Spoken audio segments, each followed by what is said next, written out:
Salve, salve, senhoras e senhores, Paiter, o leigo na área, Paiter por ser meu sobrenome, o leigo por uma questão de honestidade intelectual.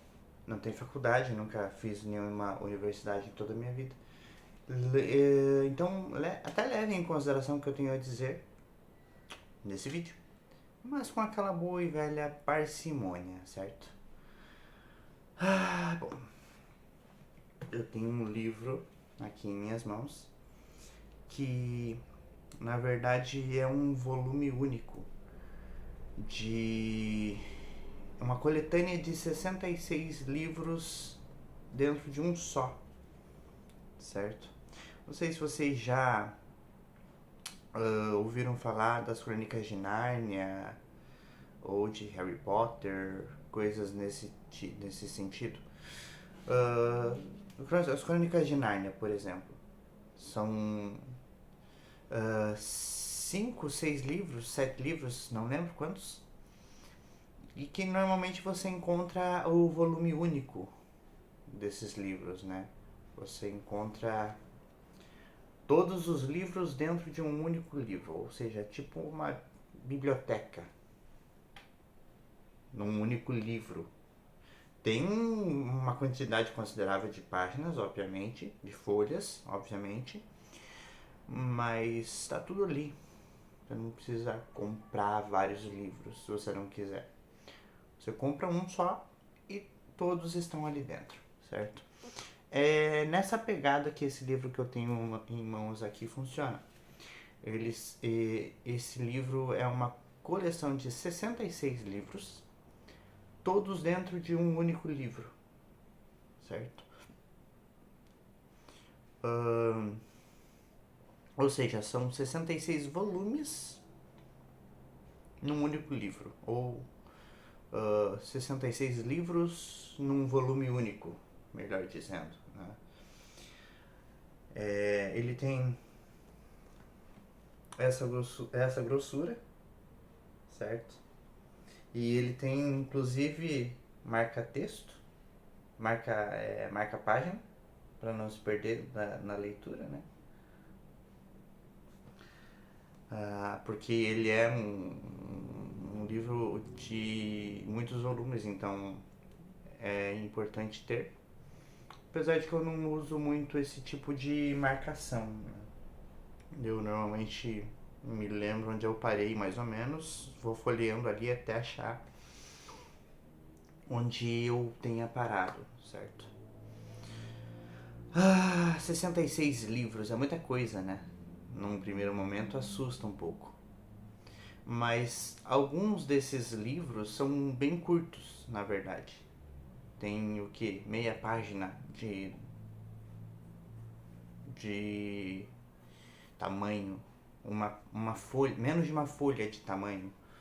Tem alguns casos em que tem um livro numa página e outro livro noutra página. São livros com um capítulo só. Então, esse susto primordial, ele acaba sendo minimizado, de certa forma. Porque são livros, alguns são bem complexos, bem densos, né? E outros são tão densos quanto, mas com um volume menor de informação ou de leitura, né? Você vai ler menos, mas a parte cognitiva vai funcionar tanto quanto em livros que você leu mais, digamos assim, sabe? Tomem água, é bastante importante manter a hidratação.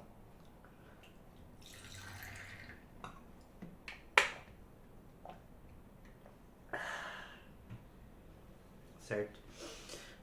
Só por eu ter mencionado que são 66 livros num volume único, algumas pessoas já devem ter matado a charada, né?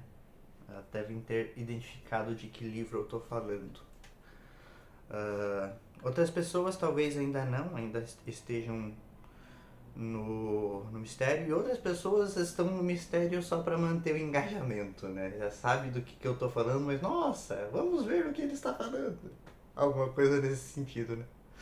Eu não entendi do que ele está falando ainda, né? Ah,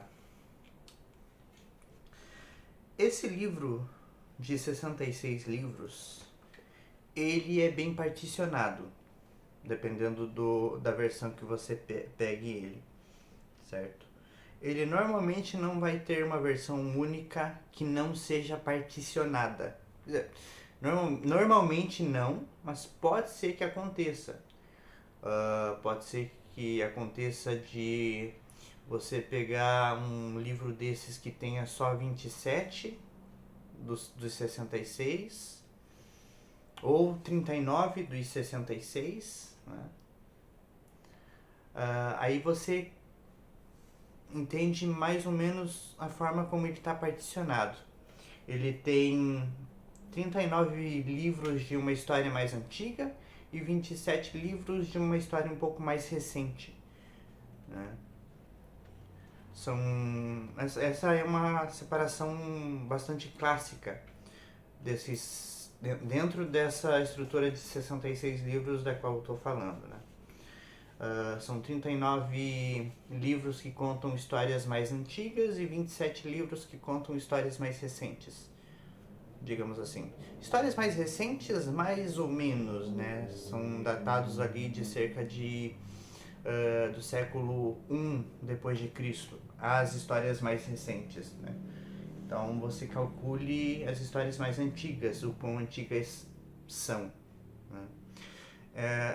Essas histórias são relatos que começaram apenas como relatos verbais passados de pais para filhos e depois de um tempo passaram a ser escritas de fato, né? Até porque existia uma época na história da humanidade em que não existia escrita, existia apenas...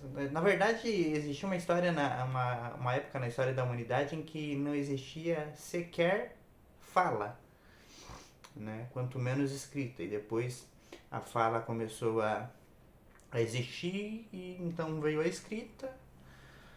As escritas cuneiformes provavelmente foram as primeiras, a primeira forma de escrita da humanidade. Depois vieram outras formas que foram evoluindo e passando por metamorfoses e chegamos onde chegamos com a linguagem da internet, né? Que involução, né? Digamos assim. Não evolução nesse caso, o termo que eu usei aqui foi involução. Eu acho que está piscando a luz da minha ring light, mas enfim, vamos lá, vamos continuar. Então a gente já entendeu que esses 66 livros são um todo completo, e esse todo completo tem suas partições internas, né? Tem 39 contando histórias mais antigas e 27 contando histórias mais recentes. Essa separação maior de livros, dentro desse contexto, desse livro de 66 livros, a gente chama de Antigo Testamento e Novo Testamento, certo? O Antigo Testamento, como você já deve ter imaginado, ele é composto por 39 livros, certo? E o Novo Testamento é composto por 27 livros, dando o total de 66 livros, certo?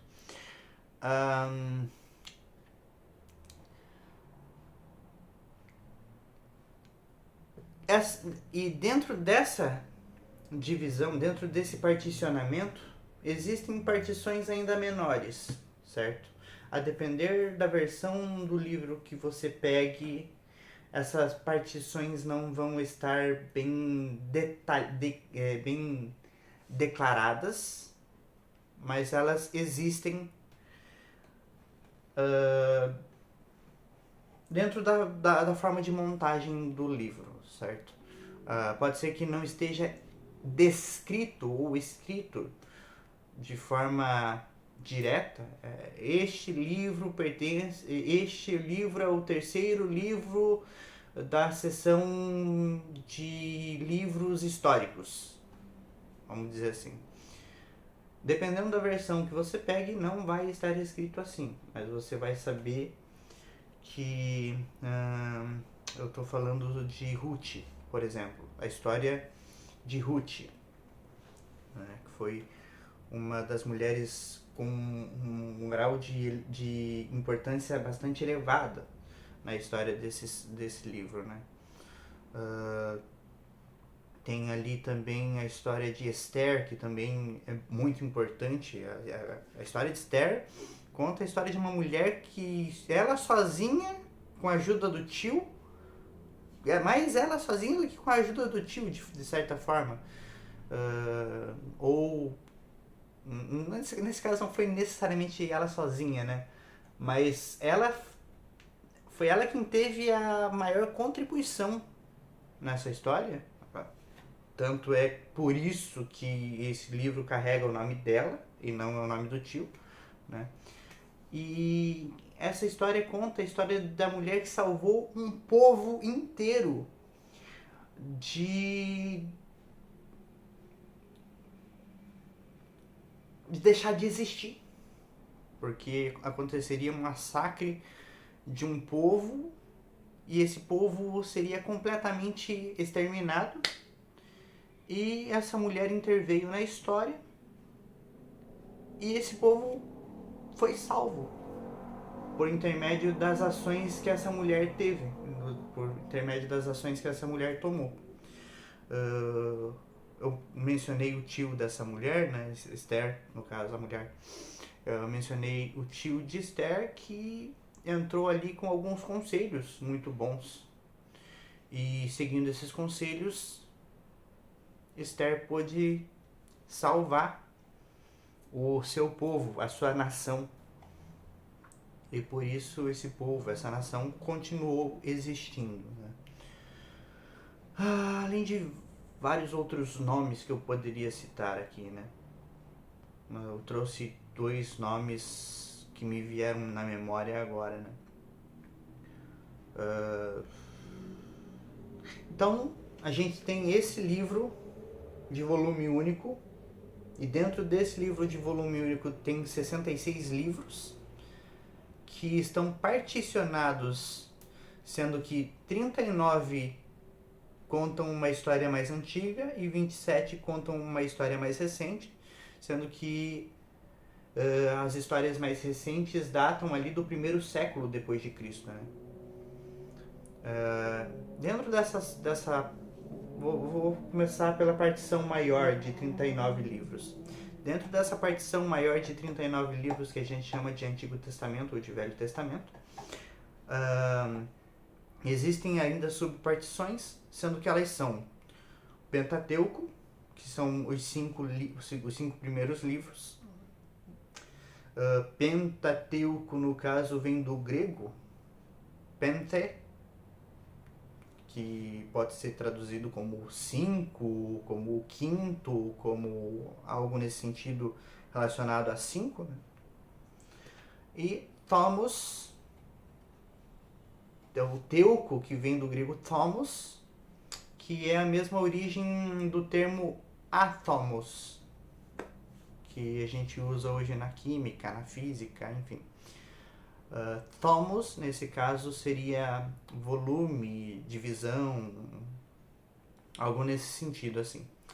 Então, a gente tem ali os 5 primeiros volumes, as 5 primeiras divisões, os 5 primeiros livros, entre outras palavras, certo?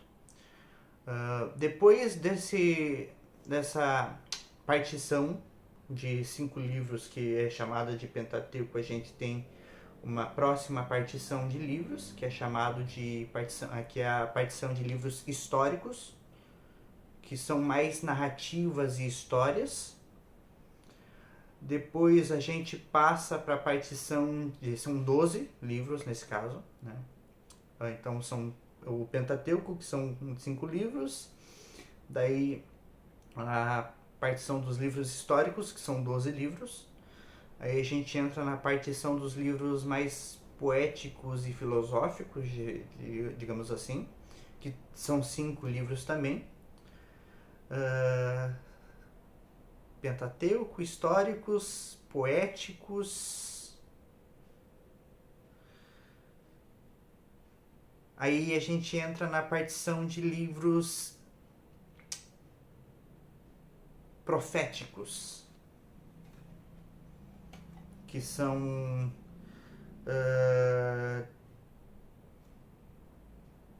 17 livros proféticos. E essa partição também é subdividida entre livros proféticos maiores e livros proféticos menores, certo? Que contam ali suas profecias, né? Você já deve ter, muito provavelmente já deve ter percebido de que livro eu estou falando. Vamos desde o começo ali, no primeiro livro, que é o primeiro livro do Pentateuco, que é o livro de Gênesis, né? Por que esse livro tem esse nome, Gênesis? Porque é ali que é a gênese de tudo, né? A partir do momento que a gente entende que a Bíblia conta a história do povo de Israel, fica muito mais simples de a gente entender também o porquê dos nomes dos livros, né? Gênesis é o começo de todas as coisas e o começo das primeiras histórias dos patriarcas que geraram o povo de Israel, né? A gente tem ali então Gênesis como os começos, né? Depois a gente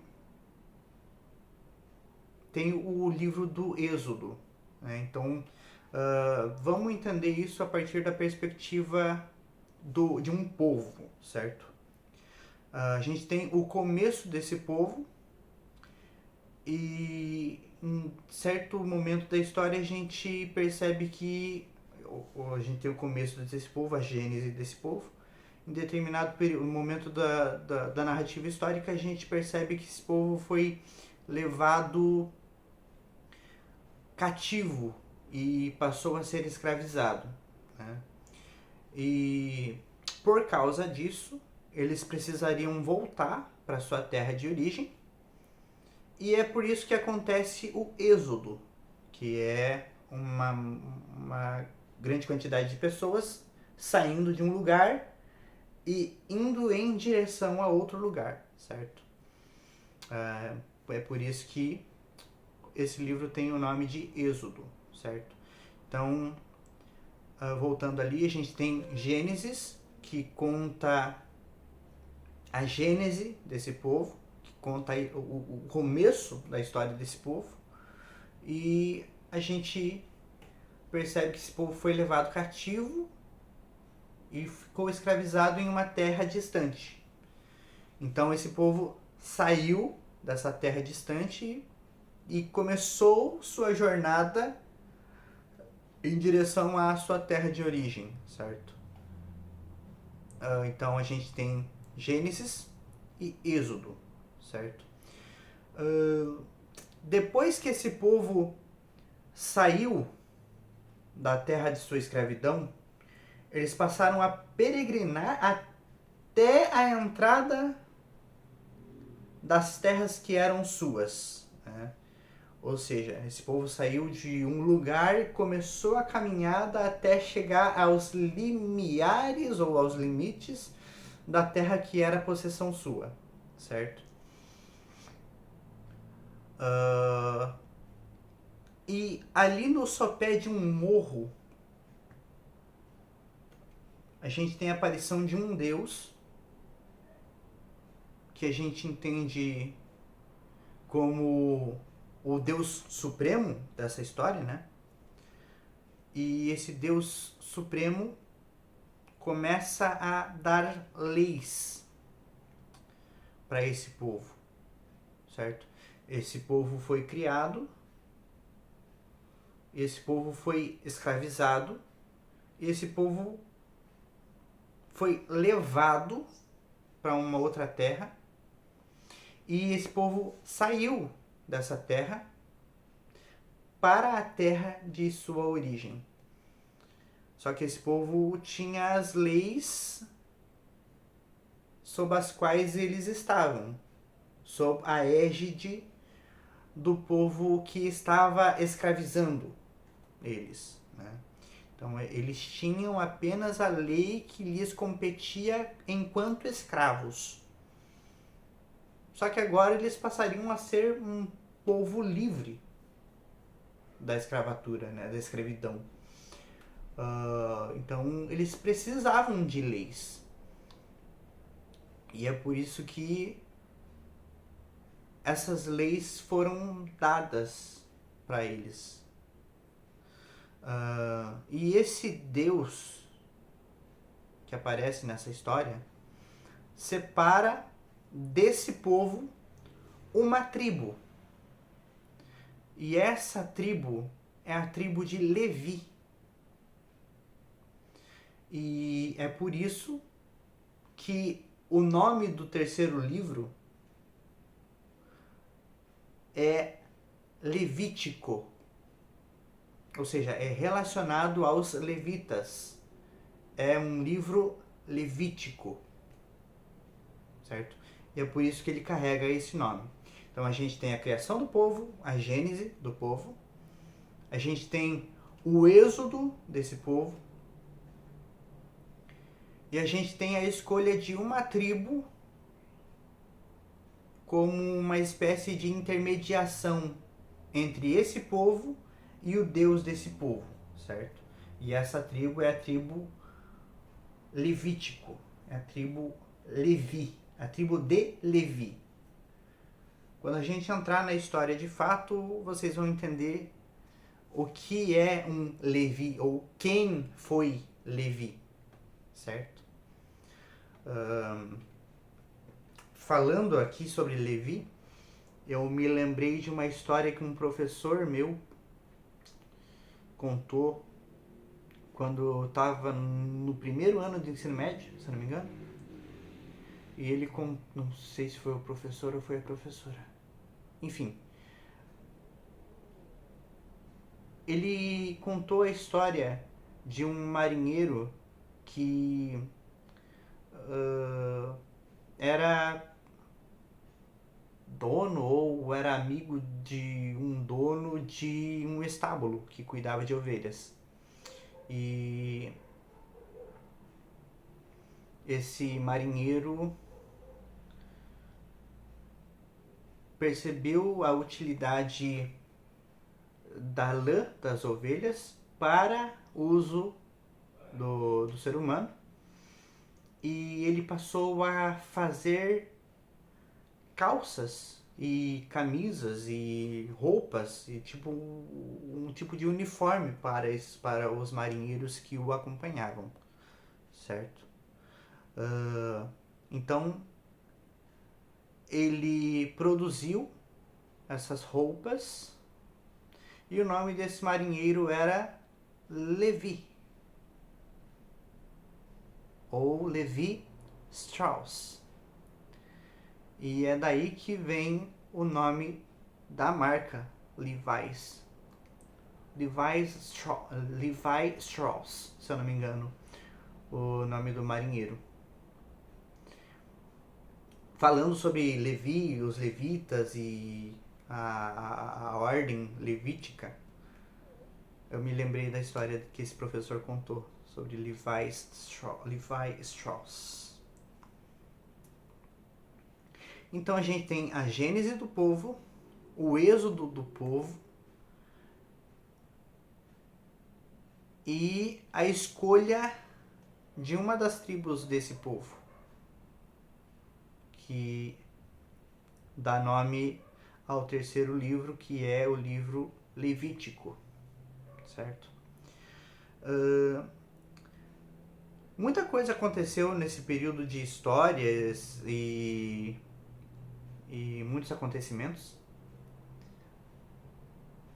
E esse povo era numeroso, certo? Mas o quão numeroso era esse povo? Era muito numeroso? Era pouco numeroso? Então a gente tem um censo sendo feito, uma contagem populacional sendo feita. E é por isso que o nome do quarto livro em português é Números, porque foi nesse livro que aconteceu a contagem de pessoas desse povo, certo? Então a gente tem a Gênese do povo, o Êxodo do povo, as leis do povo, a contagem do povo, certo? E eu mencionei que muita coisa aconteceu na história desse povo nesse meio tempo. E muita gente acabou morrendo e muita gente acabou nascendo. Então, a gente teve muitos funerais nessa história. Não tô dando spoiler aqui, tá? Pessoas nascem e morrem todos os dias, o dia todo. É trágico que pessoas morram, né? Seria o ideal que pessoas não morressem, mas é uma parte meio que inevitável da vida, né?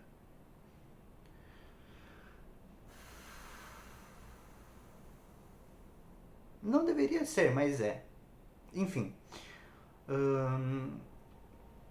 Então, porque muitas pessoas morreram e muitas pessoas nasceram, essas pessoas que nasceram cresceram, obviamente, se tornaram adultas e elas conheciam as leis, mas por menção a uma lei ou outra, ou um caso julgado ou outro que elas testemunharam, ou porque os pais delas contavam algumas coisas do que aconteceu na história desse povo, mas não era assim, tipo, algo muito cravado, digamos assim, certo?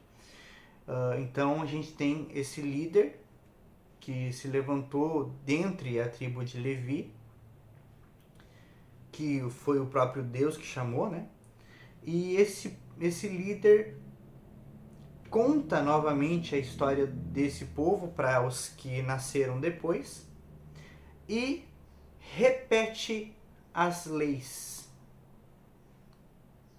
para esse povo que nasceu no meio do caminho, né, digamos assim.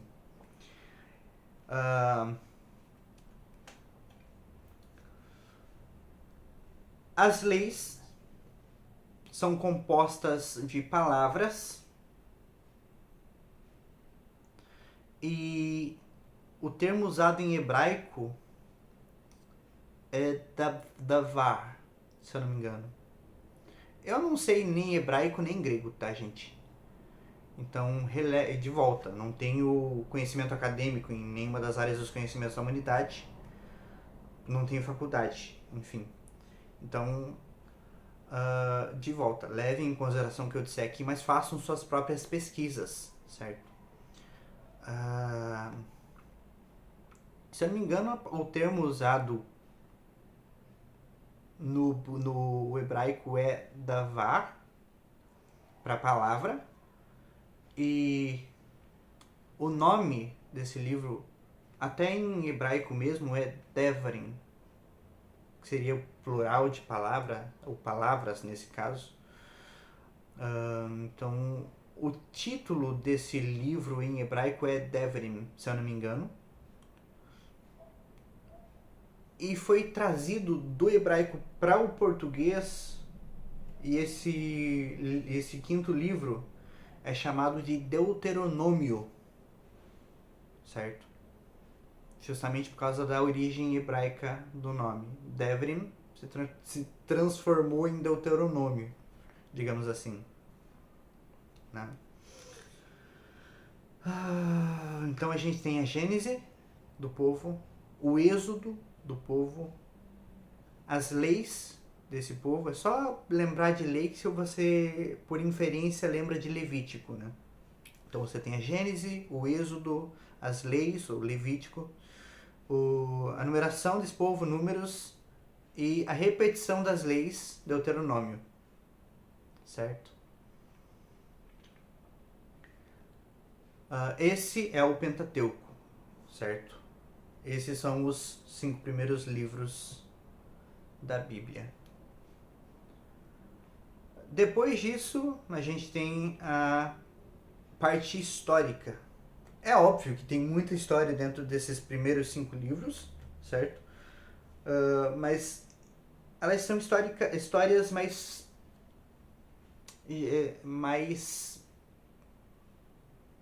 nacionais, digamos assim, certo? A partir daqui, a gente começa com Josué, a gente tem histórias mais pontuais, digamos assim, principalmente no livro de Juízes. O Pentateuco, então, conta a história nacional, uma carga nacional muito grande. Josué também tem uma carga nacional muito grande. Nacional, nacionalista, não sei que termo seria mais correto usar nesse caso aqui. Mas, enfim. Josué também tem uma carga muito mais nacional, só que Josué não foi escrito por Moisés. Foi escrito, tecnicamente, pelo próprio Josué. Né? Então a gente tem o Pentateuco, escrito por Moisés. Josué,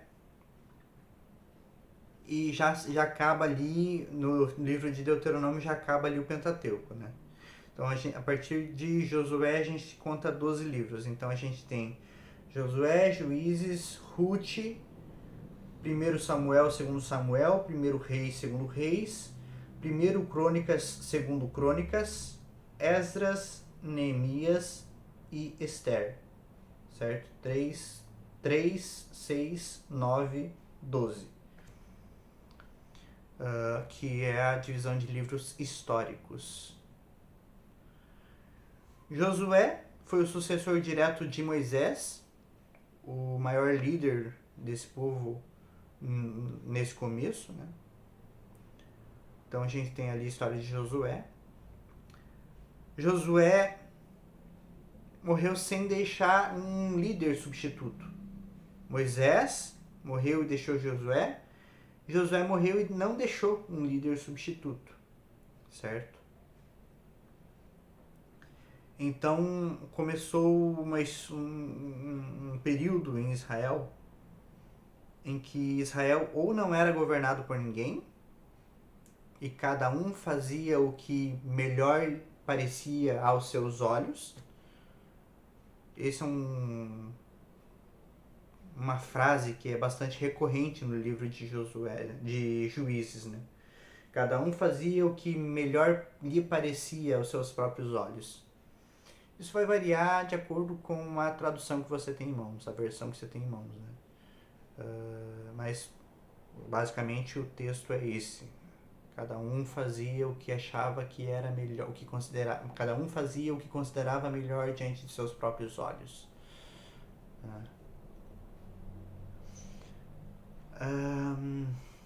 Então a gente tem a história de Josué, Juízes, Ruth.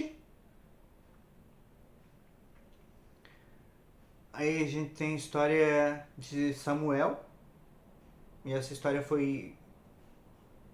Na verdade, a história de Samuel é contada no primeiro livro. O segundo livro também recebe o nome de Samuel, o segundo Samuel. Mas esse era um livro só. Na Torá? Eu sei que é a Torá, os profetas e os salmos, a divisão. Mas enfim, Ah, Samuel era um livro só e foi tornado em 2 livros por ser muito grande, digamos assim. Então a gente tem 1 Samuel e 2 Samuel. Aí a gente tem 1 Reis, 2 Reis, que também era um livro só. 1 Crônicas e 2 Crônicas, também era um livro só. Se eu não me engano, inclusive, Samuel, Reis e Crônicas era tudo um livro só. Aí veio a separação e transformou Samuel, Reis e Crônicas. Aí depois veio mais uma separação e fez 1 Samuel, 2 Samuel, 1 Reis, 2 Reis, 1 Crônicas e 2 Crônicas. Se eu estiver errado aqui, com certeza algum teólogo vai gravar um vídeo me corrigindo. E se eu tiver certo, o teólogo que gravar um vídeo reagindo a esse vídeo aqui vai só dar um positivo, é isso mesmo, e segue pra frente.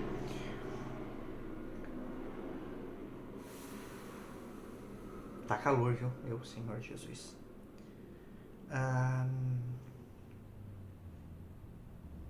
Crônicas. Daí a gente tem ali a história de Esdras e de Neemias, que também era um livro só, mas contada por Esdras e a outra contada por Neemias. Aí a gente tem a história de Esther, que foi a história que eu mencionei lá no começo do vídeo. Esther.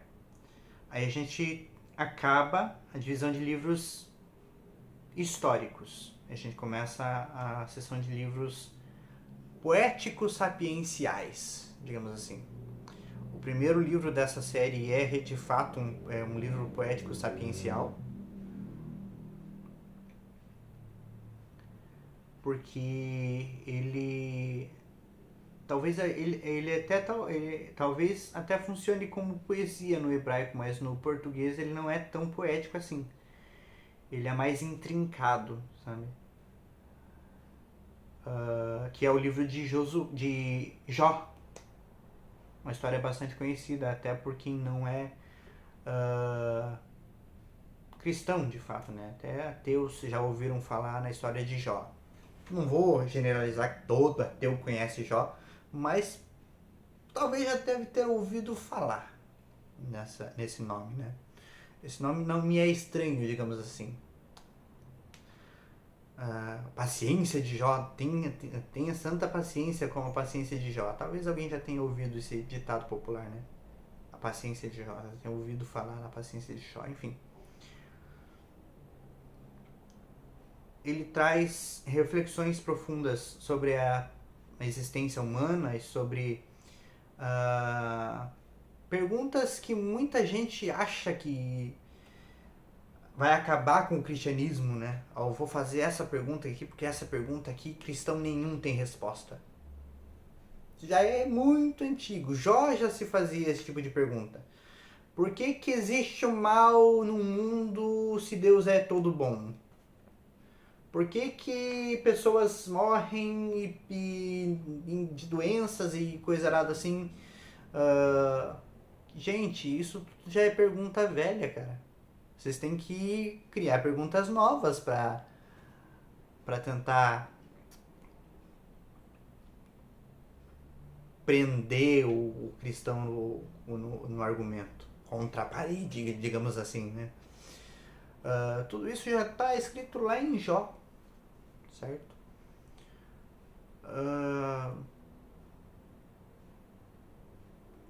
Então a gente tem ali Jó, Salmos, que é o maior de todos os livros, tem 150 capítulos. Provérbios, que também é um livro mais sapiencial do que... Então a gente tem Jó, que é poético sapiencial. A gente tem Salmos, que é poético, tem sua sabedoria, mas é mais poético do que sapiencial. A gente tem Provérbios, que é poético sapiencial. E a gente tem Eclesiastes, que tem uma bíblia de estudo que considera Eclesiastes eclésio poético sapiencial. E tem o livro de Cantares de Salomão, que é um livro que até os fariseus e saduceus da época entravam em debates se ele deveria continuar fazendo parte do cânone ou não. A gente sabe a resposta por inferência, né? Porque se o livro de Cantares de Salomão continua nas nossas Bíblias, qual foi a resposta a qual eles chegaram, né? Deve sair ou não? Se a gente ainda tem, obviamente, não saiu, né? Cantares de Salomão, que... Por que eles se perguntavam se deveria continuar ou se deveria sair, né? Porque é um... Eu, Bruno Paiter, falando agora, tá? Paiter, o leigo, falando. É um livro mais pornográfico e erótico do que um livro bíblico, de fato, né? Mas tá na Bíblia, então tá valendo. Cantares de Salomão. Aí a gente termina a divisão de livros poéticos, ou poéticos sapienciais, e a gente começa a partição de livros proféticos. E a gente começa a partição dos livros proféticos com a partição dos livros dos profetas maiores, certo? Tem aquela velha piadinha, né? Eles não eram maiores por serem mais altos ou mais gordos, e os menores não eram menores por serem anões ou serem mais magrinhos, né? Eles são considerados maiores e menores pela quantidade de versículos ou de capítulos que tem em seus livros, certo? Então a gente tem o primeiro livro dessa divisão. Saindo ali de Cantares de Salomão, a gente tem Isaías. Depois a gente tem Jeremias. Depois a gente tem o livro das Lamentações de Jeremias, que é curtinho, mas é denso pra caramba. Esse é um daqueles casos que eu comentei lá no começo do vídeo, que tem alguns livros que são curtos, mas que são muito densos, né? E Lamentações de Jeremias é um desses, né? Ele é curtinho, mas é denso pra caramba.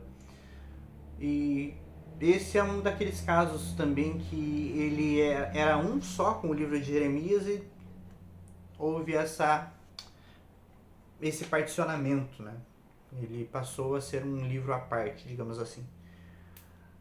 Jeremias, Lamentações de Jeremias, Ezequiel e Daniel, que é o último dos profetas maiores. Eu acredito que Daniel esteja na seção dos profetas maiores mais pela importância que ele tem, né? Do que por ter escrito mais, como normalmente se pensa sobre essa divisão, né? Maiores por terem escrito mais, menores por terem escrito menos. A gente tem Daniel na seção de Isaías, Jeremias, Lamentações de Jeremias, Ezequiel e Daniel. A gente tem Daniel na seção de profetas maiores, mas Daniel escreveu talvez o mesmo tanto, talvez pouquinha coisa a mais, talvez até menos do que Oséias. E mesmo assim Daniel está localizado ali na seção de profetas maiores, né? Isso me intriga um pouco. Eu não conheço o real motivo de Daniel estar ali na seção dos profetas maiores, mas eu acredito que seja por causa do grau de importância das profecias dele. Porque ele tem profecias que contam... Eu não posso dar spoiler para quem não leu ainda, né? Mas são profecias muito profundas as que ele dá ali, né? Não que as outras sejam superficiais, mas são profecias muito diretas, digamos assim. Enfim, a gente fecha então a divisão de a partição de profetas maiores com Daniel, e a gente começa a partição de profetas de livros proféticos menores com Ezequiel, Daniel, Oséias. Então a gente começa a partição de livros dos profetas menores com Oséias. E ali a gente tem 12 também. Oséias, Joel, Amós, Obadias, Jonas, Miqueias, Naum, Abacuque, Sofonias, Ageu, Zacarias, Malaquias. Que é o último livro do que a gente considera o Velho Testamento, né? Deixa eu tomar mais uma água.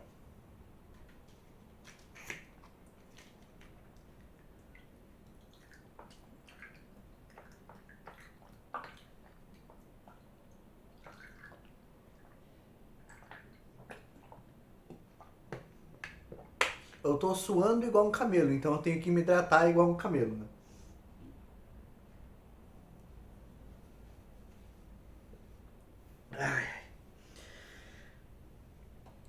Vamos lá. Então, Gênesis, por causa da origem. Êxodo, por causa do êxodo. Levítico, referente a leis, referente a Levi, na verdade, mas para a gente poder ter uma memorização melhor, né, digamos assim. Levítico, por causa das leis. Números, por causa da contagem do povo. Deuteronômio, por causa da repetição das palavras. Ou das leis, no caso, né? Josué, por causa do nome do sucessor imediato de Moisés, Josué. Juízes, adivinha por quê? Porque é o período de... Juízes, na terra, ou pessoas que julgavam de acordo com o que Deus lhes ordenava, né? Por isso juízes. Ruth, uma mulher bastante importante na história. Não vou contar o spoiler de que Ruth é parente de Davi. Eu não vou contar isso para vocês. Vocês têm que descobrir isso quando vocês lerem lá. Ruth. Aí a gente tem 1 Samuel e 2 Samuel. Aí a gente tem 1 Reis e 2 Reis. Aí a gente tem 1 Crônicas e 2 Crônicas. Samuel por causa do nome do profeta. Reis por causa das histórias dos reis de Israel. E Crônicas, se eu não me engano, por causa das crônicas dos reis de... eu não sei se são dos reis de Judá ou dos reis de Samaria, na época do reino dividido. Crônicas. Aí a gente tem Esdras e Neemias, que são 2 pessoas. Esdras é um nome de pessoa, certo? Apesar de que Esdras é um nome estranho, mas Neemias não tá tão longe assim também, né? Mas isso é eu que acho estranho, tá? Esdras e Neemias eu acho nomes estranhos. Esdras é um nome um pouco popular hoje em dia, que eu conheço pessoas que se chamam Esdras, homens que se chamam Esdras, mas não conheci nenhum Neemias até hoje, né? A gente tem Esther, que é o nome persa para Hadassah, ou Hadassah, não sei como é que é a pronúncia correta. Esther, depois a gente tem o livro de Jó, Salmos, Jó por causa do nome da pessoa, Salmos por serem canções, por serem prosas, por serem salmos, né? Salmodie, festeje, né? Enfim, salmos. A gente tem provérbios, ou seja, ditados populares, digamos assim. Um livro de ditados populares. Não, um livro de provérbios, né? Mais chique. Eclesiastes é mais difícil de assimilar, mas como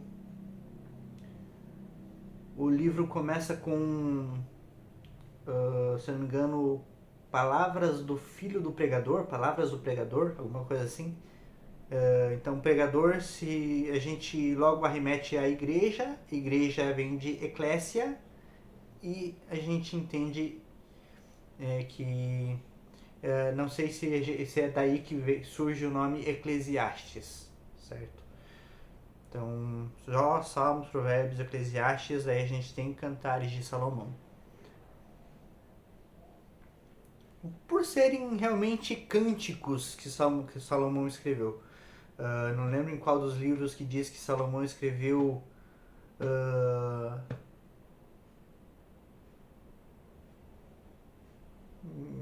1.005 cânticos e 5.000 provérbios, alguma coisa assim, enfim, não tenho certeza em relação às quantidades, mas tem um livro que conta que Salomão escreveu uma quantidade X e uma quantidade de canções e uma quantidade Y de provérbios, certo? Aí a gente tem, daí que vem o termo Cantares de Salomão. São os cânticos que são alguns poucos dos cânticos que ele escreveu, certo?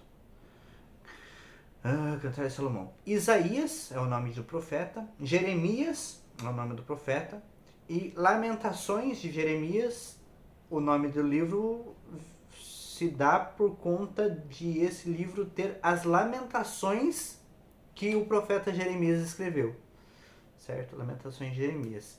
Ezequiel, um nome popular. Ezequiel, Daniel, também um nome bastante conhecido hoje em dia. Oséias é um nome de pessoa. Joel é um nome de pessoa. Oséias, Amós, um nome de pessoa. Eu poderia citar o que cada um era ou o que cada um fez aqui, né? Mas eu não lembro de cabeça todos, então eu só vou citar genericamente aqui só.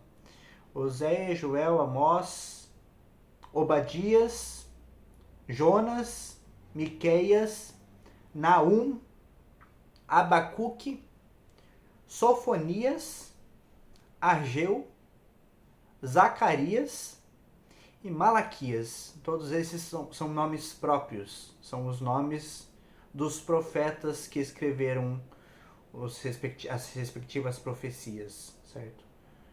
Então, cada um desses são os nomes dos livros que referenciam os profetas que profetizaram.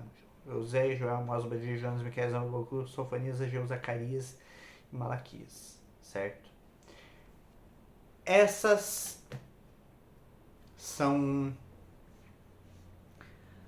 esses são os livros que compõem o Velho Testamento, certo? Dentro de suas próprias subpartições e subpartições. Aí a gente tem o Novo Testamento, que não é bem composto por livros, você não poderia chamá-los de epístolas ou de cartas propriamente ditas, né? A gente chama de livro por uma questão de tradição ou de cultura. Já é cultural nosso chamar todos esses livros de livros, né? Mas se não me engano, o termo mais correto para os volumes que compõem a partição do Novo Testamento deveriam ser chamados de epístolas, né? Então ali a gente tem as epístolas que contam a história de Jesus sob a ótica de cada um dos evangelistas. Evangelho, se não me engano, vem do grego, significa boas novas ou boas notícias, né? Então a gente tem as boas notícias de acordo com o que Mateus escreveu. A gente tem as boas notícias de acordo com o que Marcos escreveu. A gente tem as boas notícias de acordo com o que Lucas escreveu. E a gente tem as boas notícias de acordo com o que João escreveu, certo? Algumas pessoas podem questionar, dizendo, nenhum desses viveu na mesma época de Jesus, então as histórias deles não são verdadeiras. Pelo contrário, na verdade, eles viveram na mesma época de Jesus. Eles foram contemporâneos, não só contemporâneos, mas conviveram com Jesus, né? Principalmente Mateus e João. A gente tem Marcos, sendo um dos discípulos diretos de João, e Lucas andando diretamente com Paulo, que foi um dos maiores rabinos de sua época, apesar de não ter carregado o título de rabino, né? Ele foi o rabino dos gentios, digamos assim. Rabino, mestre, educador, enfim, certo? Então, a gente tem Mateus sendo um dos discípulos de Jesus, inclusive, Mateus. Marcos sendo discípulo de João. Lucas andando ali com Paulo diretamente e sendo assim andando também com alguns dos discípulos, Lucas. E João, o discípulo a quem Jesus amava, o discípulo que recostava a sua cabeça no peito de Jesus, né? De acordo com o relato bíblico. Depois a gente tem mais um livro escrito por Lucas, inclusive, certo? Alguns estudiosos sugerem que o Evangelho de Lucas e Atos dos Apóstolos tenham sido duas partes de uma peça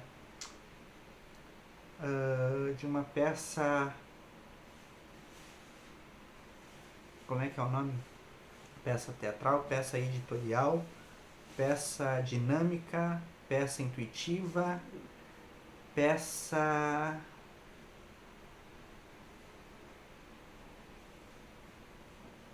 uma peça eu tenho um termo específico relacionado a direito.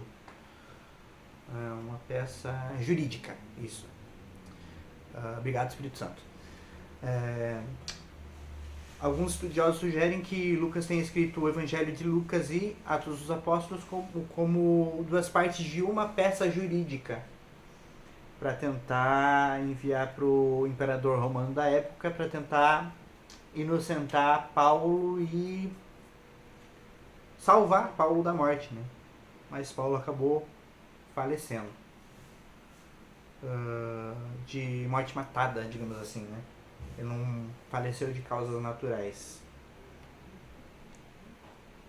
Então a gente tem Mateus sendo o nome próprio, Marcos sendo o nome próprio, Lucas sendo o nome próprio, João sendo o nome próprio, e esses são os 4 evangelhos que narram as histórias de vida de Jesus Cristo, certo?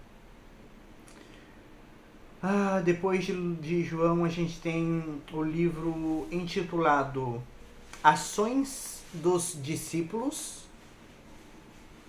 ou Atos dos Apóstolos, né?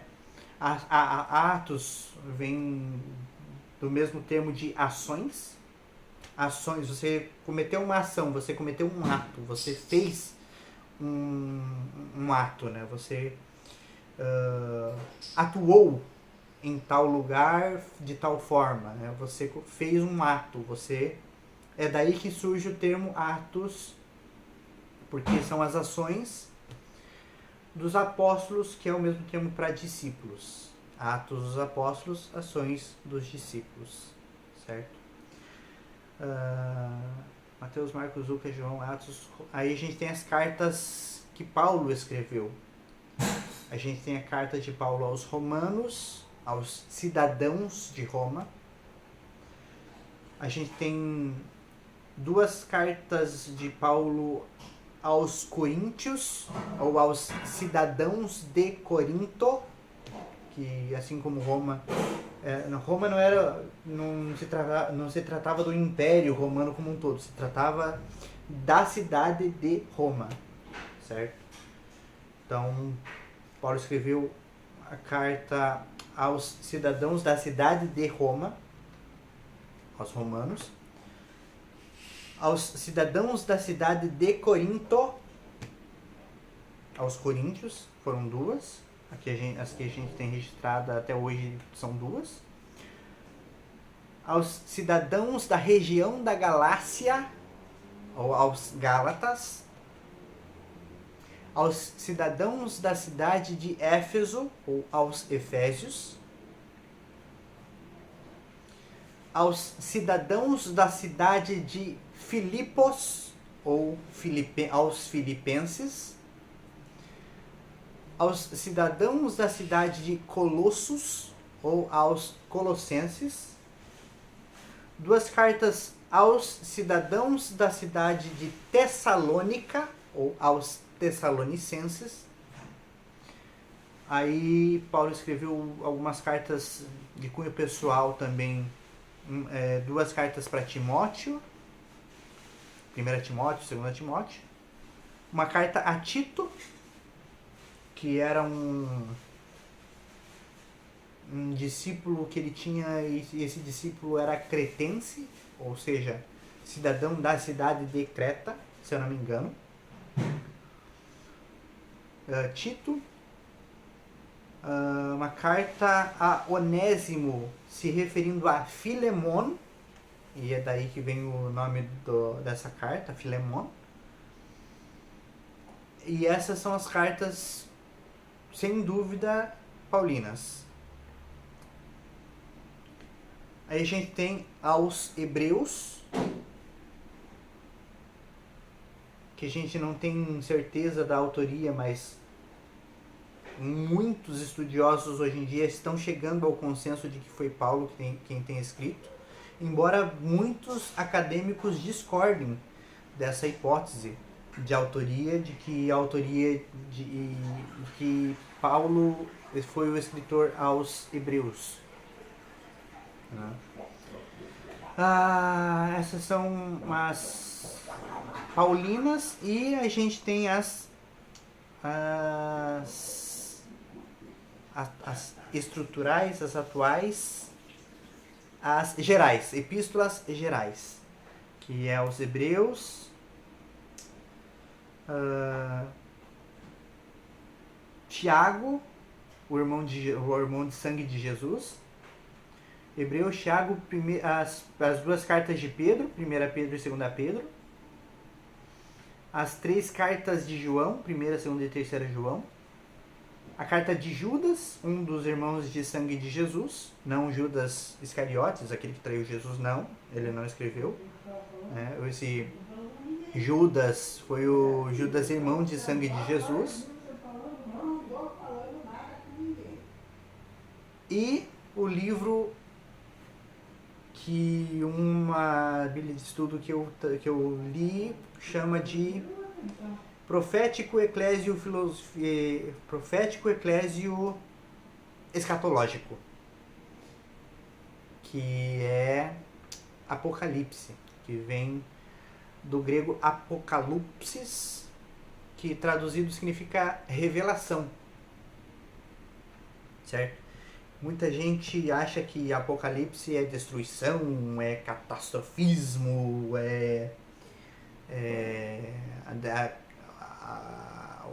o fim de todas as coisas. Não, nada disso. Apocalipse é revelação, certo? É um livro muito, muito, muito legal. Irado de se ler.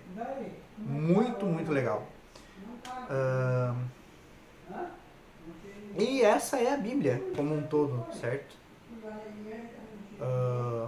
Eu acho que talvez um próximo vídeo eu comece a ler esse livro, certo? E isso é tudo por hoje. Até a próxima e falou! Cadê? Tá aqui.